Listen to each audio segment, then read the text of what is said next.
Tivemos ontem o Vasco enfrentando o Corinthians na Neoquímica Arena, lá em Itaquera. Não foi legal não, hein? Fala, Breno. Vamos lá então para falar do Vasco, e antes de falar um pouco mais sobre a saída do Rafael Paiva, projetar a entrevista coletiva do Pedrinho, mais uma que acontece hoje, como é que tá a situação do Felipe Maestro para assumir a equipe e falar do jogo também, vamos ouvir o pronunciamento do Pedrinho, ontem presidente, que após o jogo foi à sala de coletiva, falou durante 1 minuto e não teve coletiva ontem, né? Ele não abriu para perguntas e falou o seguinte, com a palavra, Pedrinho aqui na Transamérica. Só para comunicar que o Paiva não permanece. Eu quero agradecer aqui publicamente ao trabalho que ele efetuou durante esse período, que já não foi o primeiro. Antes de mim ele já tinha tido uma passagem onde ele pegou o time também numa situação difícil e pegou numa situação confortável, e comigo agora no comando ele também pegou o time numa situação muito complicada, levou a uma semifinal de Copa do Brasil, alcançou 43 pontos de uma forma muito antecipada, mas é uma decisão que tem que ser tomada, ninguém fica feliz com essa decisão, mas a gente percebeu que era necessário. E amanhã eu faço uma coletiva com vocês para passar a situação até o final do campeonato, tá bom? Obrigado. Então tá aí o presidente Pedrinho, que ontem falou isso aí após o final do jogo. O Pedrinho vai dar entrevista coletiva e deve anunciar o Felipe Maestro como técnico pelos últimos 3 jogos, né? Dragão no sábado, Galo semana que vem e na última rodada o Cuiabá. Sobre o jogo de ontem, temos que falar um pouquinho do jogo de ontem, na saída do Rafael Paiva do Vasco. A gente também tem que entender como é que vai ficar a situação do Paiva, né? Se ele vai continuar na base, vai voltar pra base, se vai ser demitido mesmo. Ontem um time diferente, com uma dobra nas duas laterais, PH e Pumita na direita, Piton e Leandrinho na esquerda, só que o Corinthians dominou desde o início e com 23 minutos já estava 3-0.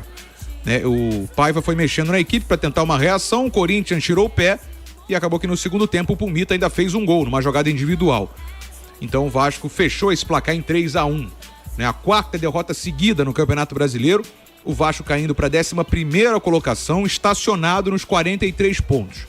E aí tem, como eu falei, no sábado, 9h30, o Atlético Goianiense, em São Januário. Também em São Januário, semana que vem, pegando o Atlético Mineiro no meio de semana. E aí pega o Cuiabá no outro fim de semana, fechando o Campeonato Brasileiro no dia 8, encerrando a participação em 2024. Eu não esperava, sinceramente, a maneira com que o Vasco atuou foi muito estranha, né?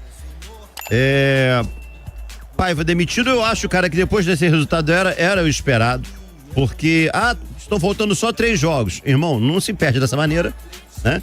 E o Paiva, na verdade, tem os méritos dele de ter tirado o Vasco numa situação muito ruim, e o Vasco hoje tá numa situação relativamente tranquila, mesmo com essa sequência de derrotas. Eu acho que é pelo trabalho do Paiva, só que ele chegou no teto dele, o Paiva não consegue mostrar mais, ou não conseguia, porque já não é mais treinador, não conseguia mostrar mais variação tática, né, o Gabriel?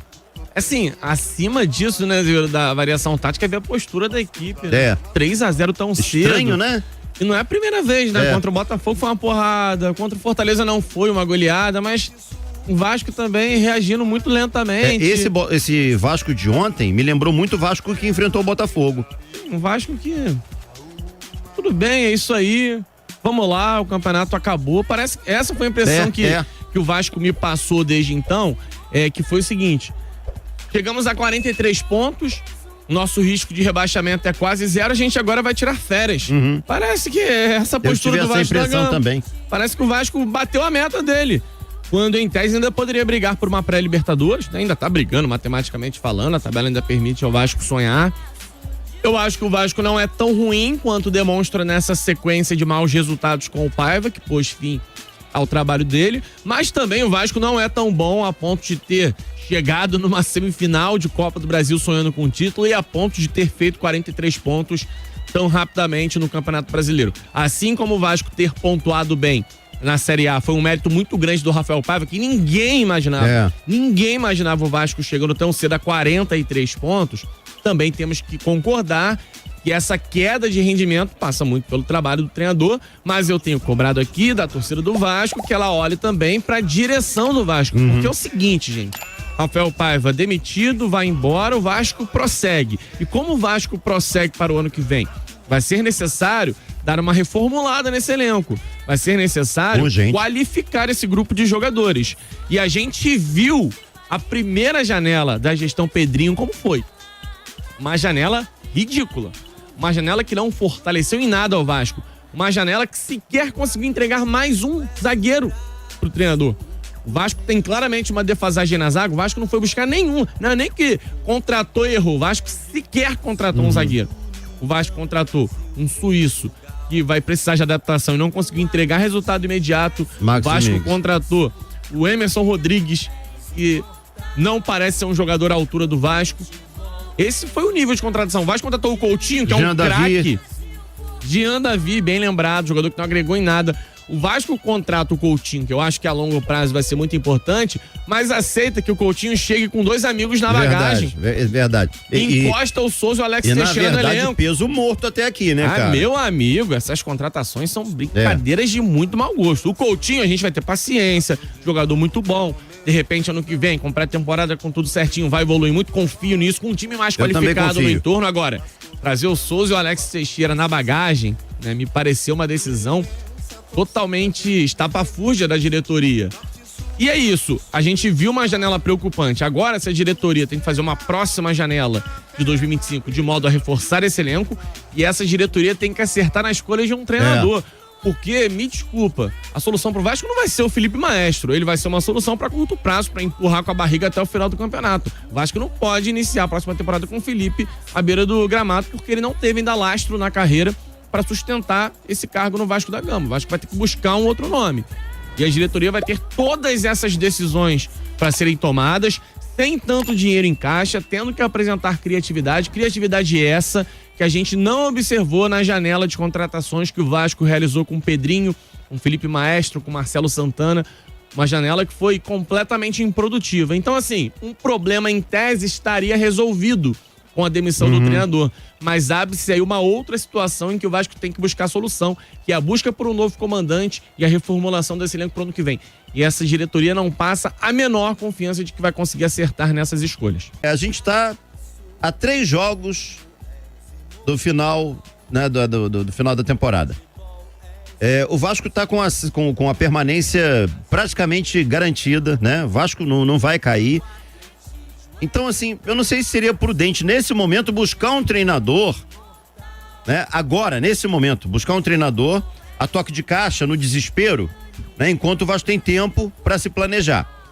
Eu acho que o Felipe é a solução mais adequada. O Felipe fez um bom trabalho no Bangu, né? Um cara que vem se preparando. Pra mim, eu não encaro dessa maneira assim, é amigo, não. Eu acho que é a solução do Vasco pro momento, como já foi lá atrás com o Valdir, né? Enfim, é o que tem pra esse momento, né, Gabriel? Eu não acho que o Felipe seja uma boa opção a médio e longo prazo, mas pra apagar o incêndio agora. O campeonato ainda oferece 3 rodadas pro Vasco, quem sabe pontuar e sonhar ainda com uma pré-Libertadores. E mesmo que não aconteça, o Vasco tem que encerrar o campeonato com dignidade, porque o Vasco tá levando porrada atrás de porrada. Tem que melhorar o nível de competitividade. E aí o fator, cara, nesse momento, faltando 3 jogos, esse fator que toda troca de treinador traz é o fator da motivação, né, do gás extra. Eu acho que é o que o Vasco precisa agora. O cara tá dentro do ambiente, não vai mudar muita coisa. Ele vai chegar ali, vai manter a base, vai inserir alguma coisa que ele gosta como treinador, não vai ter muito tempo pra isso, mas ele conhece os jogadores, ele sabe que tá confiante, ele sabe quem está com a confiança em baixa. Muda o astral no vestiário. Tenta trazer um astral revigorado, é um cara que foi atleta do clube, conhece a realidade, então pro curto prazo, pensando nas 3 rodadas finais do campeonato, eu acho até que é a escolha mais inteligente, porque, Azevedo, vai buscar um cara às pressas agora?